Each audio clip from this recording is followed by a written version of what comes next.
जब भी चुनाव होता है, मैं 2 चुनाव से देख रहा हूँ, तो कहा जाता है कि रामकृष्ण यादव जी ने चुनाव हरवा दिया, और ये कहने वाले सपा के ही लोग होते हैं। तो कहीं न कहीं अगर गुटबंदी है तभी तो ये बात कही जाती है। नहीं, कौन कहता है? जो बड़ा रहेगा उस पर आरोप लगते हैं, झूठा और सही। अगर गत आप पिछले 6 से 8 महीने के अंदर देखेंगे तो कई बार ये आरोप लगते हैं कि पीडीए के नाम पर जो सवर्ण जाति है उसको गाली देने का या दिलवाने का भी काम किया जाता है, और जब इस तरह की चीजें जब सपटल पर आती हैं तो पार्टी के द्वारा बहुत देरी से इसके ऊपर कोई प्रतिक्रिया दी जाती है, तब तक डैमेज हो जाता है। तो क्या आपको लगता है कि पीडीए एक हथियार हो सकता था जिसको सही तरीके से इस्तेमाल नहीं किया जा पा रहा? हेलो और नमस्कार मित्रों, मेरा नाम है सोनू सिंह और हेलो मित्र के इस कार्यक्रम में एक बार फिर से आपका बहुत बहुत स्वागत है। आज क्षेत्र में तमाम तरह की समस्याएं सामने आ रही हैं, और कई बार ऐसा होता है कि जब कोई पत्रकार साथी या कोई सामाजिक व्यक्ति उस मुद्दे के साथ वो आगे बढ़ने की कोशिश करता है तो प्रशासनिक बल के द्वारा उसको दबाने का प्रयास किया जाता है। और बहुत सारी ऐसी चीज़ें हैं जिसके ऊपर बात करना नितांत आवश्यक है। आज हमारे साथ इस कार्यक्रम में हिस्सा बने आदरणीय पूर्व सांसद रामकृष्ण यादव जी। तो सर, आपका बहुत बहुत स्वागत है इस कार्यक्रम में। धन्यवाद। एक सीधा प्रश्न मैं आपसे ये पूछना चाहता हूं, क्योंकि आप जमीन से जुड़े हुए नेता हैं। लोग ऐसा कहते हैं कि आप जिले के पहले ऐसे नेता हैं जिसको जन नेता की उपाधि मिली हुई है। जब जीरो टॉलरेंस की बात होती है, ऊपर से ये बोला जाता है कि हम किसी भी तरह करप्शन को, किसी भी तरह की दुर्व्यवस्था को हम बर्दाश्त नहीं करते, लेकिन जब जमीन पर आते हैं तो वहाँ पे तमाम तरह की दुर्व्यवस्थाएं मिलती हैं। मुगलसराय में जाम की समस्या उनमें से एक है। इस जीरो टॉलरेंस की नीति आप जमीन पर कैसे देखते हैं? देखिए, इस सरकार में अपराध बढ़े हैं, अपराधी बढ़े। फर्जी इनकाउंटर हो रहा है, पैर में गोली मारी जा रही है, इससे अपराध नहीं रुकेगा। अपराध कानून व्यवस्था के अंतर्गत जो काम करना चाहिए सरकार नहीं कर पा रही है। जहाँ तक आप देख रहे हैं अपराधियों का या अपराध का, हर क्षेत्रों में, चाहे महिलाओं से संबंधित अपराध हो, चाहे अपराधियों की हत्या, लूट हो, ये बदस्तूर जारी है। सरकार के जो नारे हैं जीरो टॉलरेंस, वो पूरी तरह से खोखले साबित हो रहे हैं। आप देखे हैं चंदौली में ही लगातार अपराध बढ़ रहे हैं। हर हफ्ता कहीं गोली चल जाती है, कहीं हत्या हो रही है। लगातार पशु तस्करी हो रही है, 1-2 बार दिखाने के लिए पकड़ी जाती है। लगातार शराब की तस्करी हो रही है, और ये बॉर्डर का जिला है, बिहार बॉर्डर का। मेरे समझ में नहीं आता है कि बार बार दावा पेश किया जाता है कि शराबबंदी और पशु तस्करी हम रोक लेंगे, रुक क्यों नहीं रही है? तो ये बड़े साजिश का हिस्सा है, इसमें बड़े लोग लपटे हुए हैं, और वो कहीं न कहीं राजनीतिक सत्ता के संरक्षण में ये काम हो रहा है। ठीक इसी प्रकार से जिन अपराधियों का राजनीतिक संरक्षण प्राप्त है वो अपराध कर रहे हैं और बच रहे हैं। इसलिए जीरो टॉलरेंस की बात करना बेबुनियाद की बात है, और ये फिर सिर्फ लोगों को बेवकूफ़ बनाने की बात है। अभी करीब 7-8 महीने पहले मुगलसराय में जाम की समस्या को लेके और जो सड़क निर्माण में हिलाहवाली हो रही है उसको लेके बहुत सारे लोगों ने धरना प्रदर्शन किया, उन्होंने अपनी मांग रखी।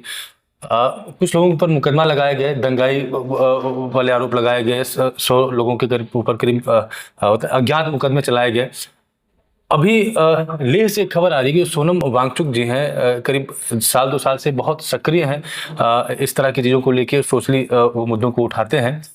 अभी जब 370 हटाने की बात चल रही थी तो उन्होंने इसका स्वागत किया, और भारतीय जनता पार्टी या उससे जुड़े लोग सोनम वांगचुक से बहुत खुश थे और उनको देशभक्त बताने की कोशिश हुई या चलती रही। लेकिन अभी जब लेह में वो अपने अधिकार को लेकर जब प्रदर्शन पर बैठे तो अब उनको जो है देशद्रोही की तरह दिखाया जा रहा है।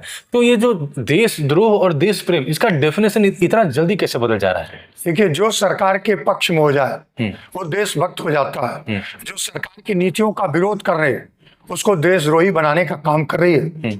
जो भ्रष्टाचार में लिप्त था और जब वो विपक्ष में थे तो आपने बंगाल का देखा है, और जब वो भाजपा में चले आए तो दूध के धोए हैं। ये ऐसी वॉशिंग मशीन है जिसमें जो भ्रष्टाचार करके भाजपा में शामिल हो जाता है वो दूध का धोया होता है। जहाँ तक लेह का सवाल है, जब आपने 370 खत्म कर दिया और वहाँ के लोगों की मांग है कि उनको स्वतंत्र राज्य का दर्जा हो, पूर्ण राज्य का दर्जा दिया जाए, आप उसको अपने अधीन में रखें, तो ये तो उचित नहीं था। उसकी मांग कर रहे हैं बासु, तो उनको आप देशद्रोह करके मुकदमा गिरफ्तार करें। वहां का नौजवान सीधे सीधे सड़कों पर आ रहा है, तो आप उनको देशद्रोही बता रहे हो, जबकि उनकी मांग ये है कि लेह को संवैधानिक दर्जा मिले, पूर्ण राज्य का दर्जा मिले। यही मांग जम्मू कश्मीर के लोगों की भी होगी, आज नहीं कल होगी। पूर्ण राज्य का दर्जा की मांग लोग करते चले आ रहे हैं, लेकिन ऐसा भारतीय जनता पार्टी नहीं कर रही है। 370 समाप्त कर दिया, क्या कर दिया? वहां क्या बदल गया? अपराध बढ़े हैं, सिंदूर की घटना हुई, निर्दोष हमारे मारे गए, उनके पत्नियों के सामने लोग मारे गए, और आप क्रिकेट का मैच खेलते हैं। तो ये सवाल है सरकार को अपने ढंग से, और इस प्रकार से आप जान लीजिए कि सरकार इमरजेंसी, अघोषित इमरजेंसी घोषित करके काम कर रही है। जो कोई सरकार के खिलाफ बोलेगा तो वो जेल जाएगा। और आपने देखा है कि आजम खान साहब इसके प्रमाण हैं, उन्हें कौन सी बकरी चोरी और मुर्गी चोरी का आरोप। तो ये सरकार की नीयत पर सवाल उठता है। जब विदेश नीति की बात आती है तो आपकी विदेश नीति कितनी मजबूत है इसका पता तब चलता है जब आप विपरीत परिस्थिति से गुजरते हैं। पिछले 10 साल के कार्यकाल के दौरान मोदी जी ने तमाम देशों की यात्राएं की, और कई बार ये दिखाने की कोशिश होती थी कि देखिए ये मोदी जी कहाँ बैठ रहे हैं, किनसे मिल रहे हैं, और कौन कौन उनके मित्रों की श्रेणी में शामिल हो गए हैं। लेकिन जब पाकिस्तान के साथ जब मुकाबले की बात आई, जब पाकिस्तान को जवाब देने की बात आई, तो भारत पूरी तरह से अलग थलग पड़ गया। यानी उसके सारे पड़ोसी उसके खिलाफ थे, और जो पाकिस्तान था 4 ही देश उसके साथ रहे, लेकिन वो चारों को जोड़ पाया, चाहे वो चाइना हो, चाहे वो तुर्की हो, चाहे वो अभी अरब कंट्रीज के द्वारा अग्रीमेंट हुआ है कि पाकिस्तान के ऊपर हमला होगा तो जो सऊदी है वो भी उसको अपने ऊपर हमला मानेंगे। तो इसको किस तरीके से देखा जाए? देखिए, विदेश नीति पूरी तरह से फेल है। कोई देश इनका मित्र नहीं रह गया, खासतौर से जो भारत के पड़ोसी राज्य हैं, देश, चाहे वो चाइना हो, म्यांमार हो, या आपका बांग्लादेश हो, पाकिस्तान हो, अफगानिस्तान भी आपके ऊपर है, गिरगिट के ऊपर, ये सब आपके खिलाफ हैं। ये आपकी नीति का, विदेशी नीति का ही परिणाम है कि आपके खिलाफ है लोग। पाकिस्तान, चाइना तो आपका जमीन कब्जा कर लिया, तमाम जमीन आप कब्जा किया चाइना। आपको हिम्मत नहीं, अभी आप गए थे चाइना, क्या समझौता करके आए। तो ये इनकी विदेश नीति पूरी तरह से फेल है, और इन बहुत देशों की यात्रा किए, बहुत डंका पीटे, लेकिन आज के दिन भारत के प्रधानमंत्री का किसी देश में कोई सम्मानजनक स्थिति नहीं।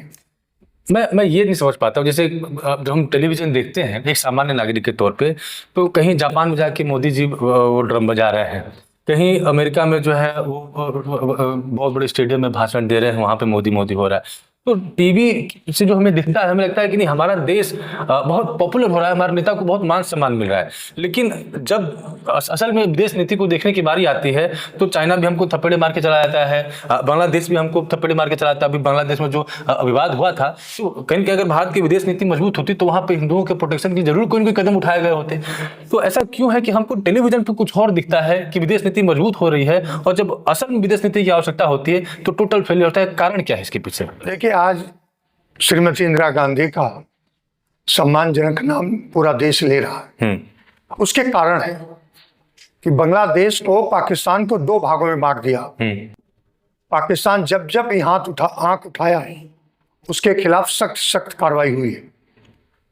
चाइना में या पाकिस्तान में रक्षा मंत्री माननीय नेताजी रहे, और उनके सामने बॉर्डर पर जब गोले बारूद चल रहे थे तो उन्होंने अपने सैनिकों को ललकारा, और पाकिस्तान को और चाइना को कई किलोमीटर अंदर घुसेड़ने का काम किया। हमारी जो विदेश नीति है वो ठीक से काम नहीं कर रहे हैं, क्योंकि इनको पास इनकी कोई कार्यक्रम है ही नहीं है। आज बांग्लादेश हो, जापान हो, या जो भी देश में ये जा रहे हैं, कोई इनको सुनने की नहीं। बांग्लादेश में इतना बड़ा आंदोलन हो गया, सब तख्ता पलट गई, खड़े होके तमाशा। भारत को खबर तक नहीं, कोई खबर नहीं था। बांग्लादेश में, नेपाल में इतना बड़ा आंदोलन हुआ, भारत को खबर नहीं। तो कहीं ना कहीं इनकी फेल्यूर है, और ये हमारे लिए भी और देश के लिए भी खतरा है। जो पड़ोसी राज्यों में घटनाएं घट रही हैं, अगर देश हमारा नहीं संभला तो यहाँ का बेरोजगार करोड़ों करोड़ की संख्या का नौजवान, किसान, व्यापारी सब इनके खिलाफ जा रहे हैं। अभी व्यापारियों को ठीक करने के लिए आपने वो घटा दिया जीएसटी, नौजवानों को आपने नौकरी 2 करोड़ का कहा, कहाँ दिए? सारे चीजों को प्राइवेट कर दिए, संविदा पर कर रहे हैं आप। ठीक उसी तरह से किसानों की आय दोगुनी होगी 24 में। कितनी आय दोगुनी है? 6,000 रुपये आप दे रहे हैं, खाद का दाम बढ़ा दिया, यूरिया का दाम बढ़ गया, 5 किलो घटा दिया। तो ये सरकार की जो नीति है, इससे असंतोष बढ़ रहा है। घरेलू और विदेशी नीति में भी पूरी तरह से सरकार फेल हो रही है। अभी ट्रम्प को लेके एक नैरेटिव चल रहा था कि मोदी जी और ट्रम्प बहुत अच्छे मित्र हैं और लगातार इस तरह का इन लोगों का मिलना जुलना या क्रिया प्रतिक्रिया होती रही। अचानक से चीजें बिल्कुल विपरीत चली गई। तो क्या आपको ये लगता है कि अंदर चीजें वैसी ही थी, बाहर से बस फोटो के माध्यम से एक नैरेटिव गढ़ने की कोशिश किया थी, अब सच्चाई बाहर आ गई, या सच में अब कुछ अलग हो गया है जो लोगों को दिख रहा है? देखिए, ये सत्ता में जो लोग बैठे हैं उनको आत्मचिंतन करने का समय है और उनके आत्मबल का कमजोरीपन दिखाई दे रहा है। इंदिरा गांधी जी पाकिस्तान 71 की लड़ाई में, याद है, बांग्लादेश की मुक्ति बानी करके मदद किया। अमेरिका उस समय आंख दिखाने की कोशिश किया। उसका 7वां बेड़ा जहां से चला था वहीं वापस इंदिरा गांधी ने कह दिया और पाकिस्तान 2 भागों में बट गया। और आप अमेरिका के दबाव में या अपने आंतरिक कमजोरी के दबाव में, सच तो यह था कि जब पाकिस्तान से भी युद्ध हो रहा था तो उस युद्ध में आंतरिक दबाव भी आता था, जबकि पूरा विपक्ष आपके साथ था, पूरी सेना को छूट दी गई, लेकिन किस दबाव में आपने संधि कर लिया, वापस कर लिया युद्ध? ये तो गंभीर विषय है। हाँ, अच्छा, एक और भी चीज होती है कि रणनीतिक तौर पे आप कितने मजबूत हैं। आपने देखा होगा कि पिछले 2 साल से पाकिस्तान में बलूचिस्तान, जो गिलगित बलूचिस्तान का एरिया है, उन्होंने मोर्चा खोला हुआ है और मोर्चा वो भी ऐसा खोला हुआ है कि वो सेना पे अटैक कर रहे हैं। मतलब पाकिस्तानी सेना जाती है और उसको वो खदेड़ लेते हैं। तो क्या आपको लगता है कि भारत के पास एक रणनीतिक तौर पे एक हथियार मिल गया था जिससे एक बार फिर से वो बलूचिस्तान को पाकिस्तान से अलग कर सकते थे? देखिए, बलूचिस्तान और अफगानिस्तान जो लड़ाई है उनकी अलग है। पाकिस्तान के वो समर्थक नहीं है, वो पाकिस्तान के खिलाफ है, लेकिन वो स्वतंत्र देश है, स्वतंत्र देश चाहते हैं। भारत को चाहिए अफगानिस्तान की मदद करना हर कीमत पर, लेकिन वो मदद नहीं हो पाती है जितनी होनी चाहिए। अफगानिस्तान बलूचिस्तान भी हो तो चाहे सिंध का मामला हो जिसमें भारत को आगे बढ़ के करना चाहिए, लेकिन बताए कि इनका जो आंतरिक मामला है वो इनके लिए कमजोर है। हम पाकिस्तान से युद्ध कर तो घोषित तो कर दिया, लेकिन हम पूरी तरह से तैयार नहीं थे। हकीकत यह है, ये देश हित की बात है, इसको हमको नहीं कहना चाहिए, लेकिन अंदर हम तैयार नहीं थे, मोर्चे पर हम उस तरह से तैयार नहीं थे। अब आते हैं हम चंदौली और बनारस की बातें कर लेते हैं। बनारस एक तरह से कह सकते हैं कि बीजेपी के लिए एक मॉडल बन रहा है, जहां से बीजेपी न सिर्फ यहाँ की वोट को पाने की कोशिश करती है, बल्कि पूरे देश में दिखाती है कि बनारस में हमने क्या कर दिया और बनारस से मोदी जी हैं। लेकिन क्या आपको नहीं लगता है कि बनारस को धार्मिक नगरी बनाने के साथ साथ आर्थिक नगरी भी बनाने की कोशिश करनी चाहिए, क्योंकि यहाँ बड़ी आबादी रहती है? देखिए, धार्मिक नगरी तो पहले से थी, सदियों से, पौराणिक धार्मिक रूप से आर्थिक राजधानी भी थी, ऐसा नहीं था। लेकिन मोदी जी, प्रधानमंत्री जी 100 मंदिरों को तोड़कर एक कॉरिडोर बनाने का काम किया। बनारस की एक पहचान थी धार्मिक नगरी के, गली गली घरों घरों में मंदिर, शिव की नगरी, हर जगह सर झुकाते लोग जाते थे। आज जो हालत है, कितने मंदिर तोड़े गए इसका अंदाजा नहीं है, लेकिन दोष हम देते हैं दूसरे धर्मों के लोगों को। जहां तक राजधानी का मामला है, आर्थिक राजधानी, तो यहाँ व्यापार था, यहाँ अच्छे अच्छे व्यापारी थे, हर क्षेत्र के व्यापारी थे।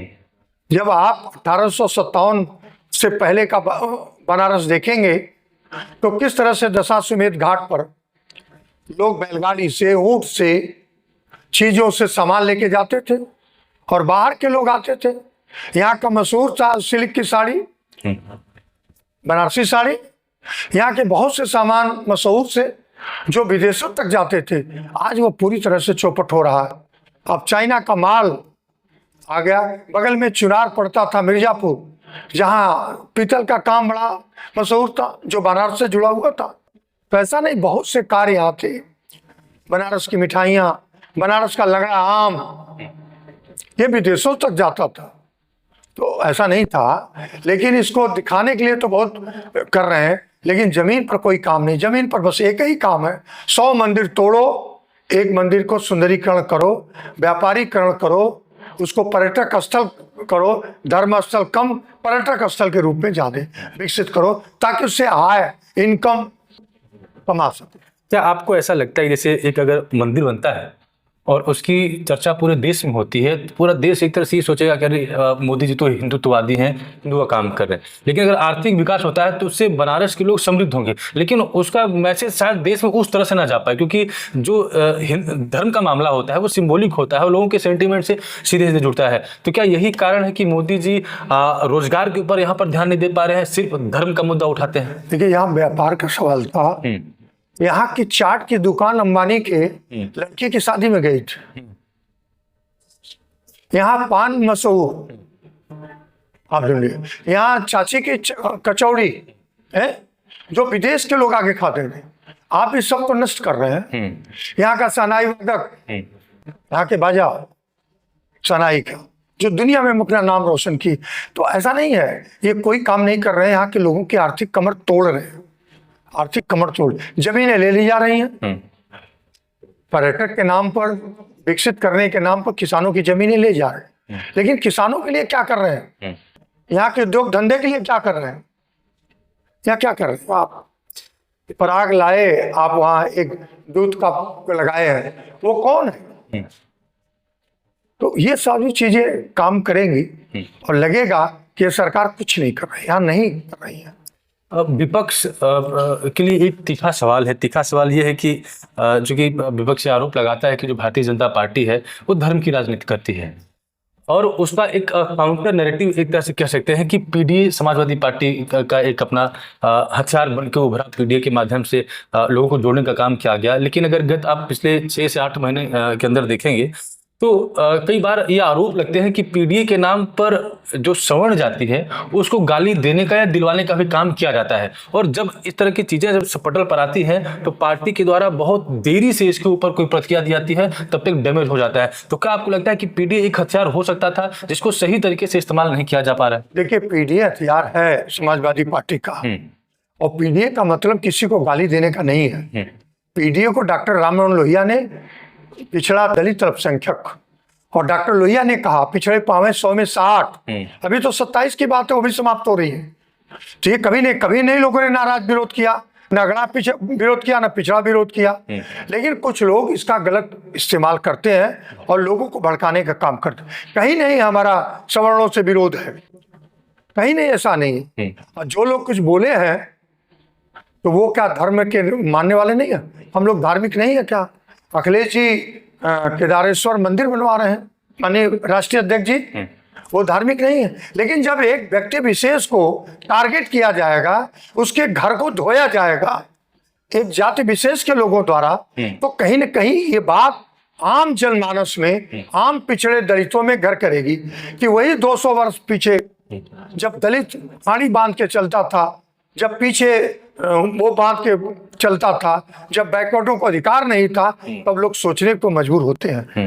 ये काम तो शुरुआत किया है कुछ लोगों ने, जिसका विरोध तो होगा, लेकिन ये इसका अर्थ नहीं है कि पीडीए का मतलब हम बड़ी जातियों को गाली दें। मतलब आप ये कहना चाहते हैं कि ये सिर्फ गढ़ी हुई चीज है, और जो कोई अगर प्रतिक्रिया देता है, गाली गलौज करता है, तो उसका अपना व्यक्तिगत ओपिनियन हो सकता है। अरे भाई, समाजवादी पार्टी मधुली में जॉर्ज फर्नांडिस, समाजवादी जयप्रकाश नारायण, डॉक्टर राम मनोहर लोहिया, रमाशंकर कौशिक, मोहन सिंह, ये बड़े बड़े, कपिल देव सिंह बिहार के, ये बड़े बड़े नेता थे।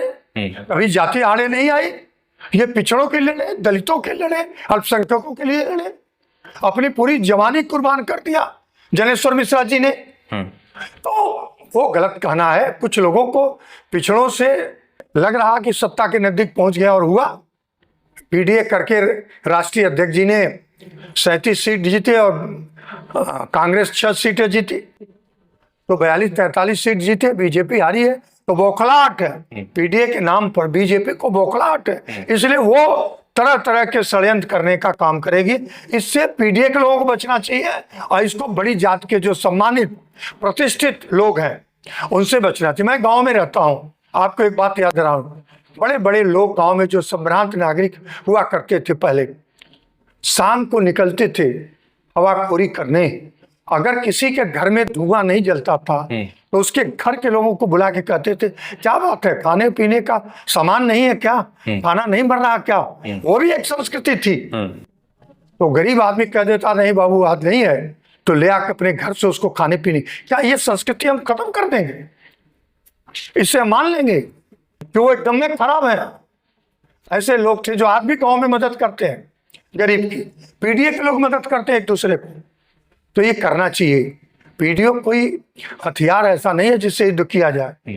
पीडीए लोकतंत्र का वोट देने का एक अधिकार है। संगठित होकर के अगर पीडीए वोट किया तो भारतीय जनता पार्टी की लगाम लग जाएगी और भारतीय जनता पार्टी के जितने काले कारनामे हैं वो रुक जाएंगे। इस क्षेत्र का युवा अब खेल में बहुत मेधावी है, अच्छे परफॉर्मेंस करते हैं, चाहे वो शूटिंग हो, चाहे वो इंडिविजुअल गेम हो, जैसे कुश्ती हो गया।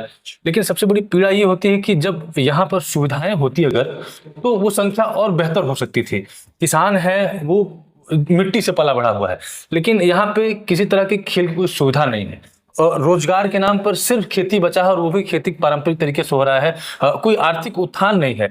आखिर युवाओं की इस लड़ाई को कैसे लड़ा जाए? देखिए, जब चंदौली से बनारस अलग हुआ, भदोही अलग हुआ, तो बहुत सारी चीजें हमारी बनारस में पहुंच। वहाँ स्टेडियम रहा, संपूर्णानंद जी में भी था, काशी हिंदू विश्वविद्यालय में भी था। लेकिन चंदौली जब से बना, यहाँ से ठीक से जिला मुख्यालय नहीं बना पाए। ये तो हमारी सरकार थी कि जिला मुख्यालय कलेक्टरी का भवन का शिलान्यास राष्ट्रीय अध्यक्ष जी माननीय मुख्यमंत्री जी उस समय किए। अब जाके कुछ चीजें बढ़ रही हैं। स्टेडियम नहीं था, हमारी सरकार थी, हमने यही स्टेडियम की बात हमने किया था और शायद बन गई होती, लेकिन सरकार चली गई। तो तरह तरह की रोज चर्चाएं मैं सुनता हूँ, लेकिन आज तक स्टेडियम नहीं बनी। उस समय स्टेडियम था रेलवे का, इंडियन इंस्टीट्यूट, जिसमें बड़े पैमाने पर लड़के क्रिकेट, वॉलीबॉल, फुटबॉल का मैच खेलते, लेकिन रेलवे ने वो भी रोक लगा दिया, भाड़ा लगा दिया। 1 घंटे 4 घंटे का या दिन भर का 40,000 रुपया वो ले रहा। तो ये तो सरकार से बात करनी चाहिए कि आप रेलवे का जो स्टेडियम है आम आदमी के लिए भी छोड़िए, तो एक सुविधा तो ही मिल सकती है, स्टेडियम बनाया है। लेकिन ये यहाँ के जनप्रतिनिधियों को जो प्रयास करना चाहिए सत्तारूढ़ पार्टी के, वो प्रयास नहीं कर रहे हैं। चलते चलते एक आखिरी प्रश्न मैं आपसे ये करना चाहूंगा कि समाजवादी पार्टी का पिछले लोकसभा चुनाव में एक अच्छा परफॉर्मेंस रहा, लेकिन लोकल स्तर पे अभी भी बहुत सारी चुनौतियां हैं।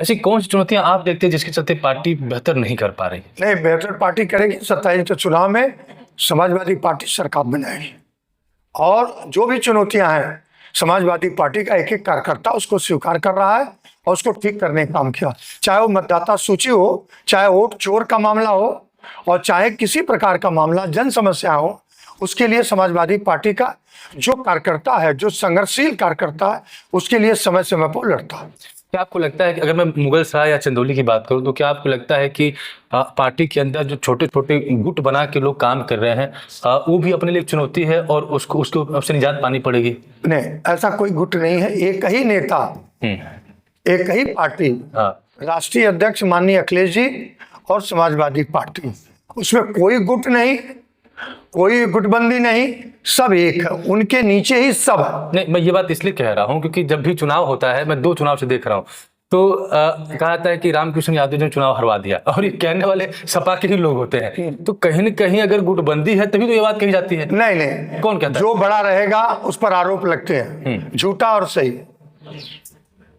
अभी लोकसभा के चुनाव में क्यों नहीं बोले? मुगलसराय ही 13,000, 15,000 सकलियां, बाकी विधानसभाओं में क्या हालत रही? कहीं 300, कहीं 400। और जहां चिरई गांव, जहां के हमारा कैंडिडेट उम्मीदवार था, वो 22,000 से हारा चुनाव। जहां से 2 बार मंत्री रहा, ऐसा नहीं है। पिछले चुनाव में भी जब चौहान जी लड़ रहे थे वो 17,000 से हारे, ये 21,000 से जीते। तो ये मनगढ़ंत है, लोग अपनी चीजों को फेंक देते हैं दूसरे पर। जिम्मेदारियां लेने की कम लोगों के पास औकात होती है कि अपनी जिम्मेदारी लें और करें। मेरे यहाँ आए थे लोग, मुझसे कहे आप चलिए हमको वोट देना है, और वोट अखिलेश जी के नाम पर, पीडीए के नाम पर पड़ रहा है, तो वोट मिला कहाँ कम रहा। अच्छा वो तो जाने दीजिए, अभी बगल में छोटेलाल खरवार, वो तो 20 दिन पहले पार्टी ज्वाइन किए, पहले थे हमारी पार्टी में, 1.5 लाख से जीत गए। कितने दिन बाद आए मौर्य जी। तो ये रणनीति थी पार्टी का, पार्टी की रणनीति सफल रही। उसमें ये जरूर है कि कुछ लोग दावेदार होते हैं, कुछ लोगों को टिकट नहीं मिलता है, तो दूसरे को, अपनी गलतियों को दूसरे पर मढ़ करके अच्छा बनने की कोशिश करते हैं। तो राष्ट्रीय अध्यक्ष जी उसको महसूस करते हैं, समझते हैं। तो एक मीडिया के तौर पे या फिर एक आम आदमी के तौर पे हमारे लिए स्वस्थ लोकतंत्र का होना बहुत आवश्यक है, और ये तभी संभव है जब पक्ष के साथ साथ विपक्ष भी मजबूत हो। तो हम यही उम्मीद करेंगे कि 2027 में, जैसा कि आप उम्मीद कर रहे हैं, आपकी पार्टी सरकार बनाए, और आप हमारे साथ तमाम मुद्दों से जुड़े और बेबाकी से अपनी बात रखी, इसके लिए आपका बहुत बहुत आभार। और जो भी हम दर्शक हमारे साथ इस वीडियो के माध्यम से जुड़ रहे हैं, अगर वीडियो पसंद आई, जन जागरण के लिए वीडियो को साझा करें, प्लेटफॉर्म को फॉलो करें, इस वीडियो में बने रहें, इसके लिए आपका बहुत बहुत आभार। मिलते हैं आपसे अगली वीडियो में, तब तक के लिए जय हिंद, जय भारत। बहुत बहुत धन्यवाद आप सबका।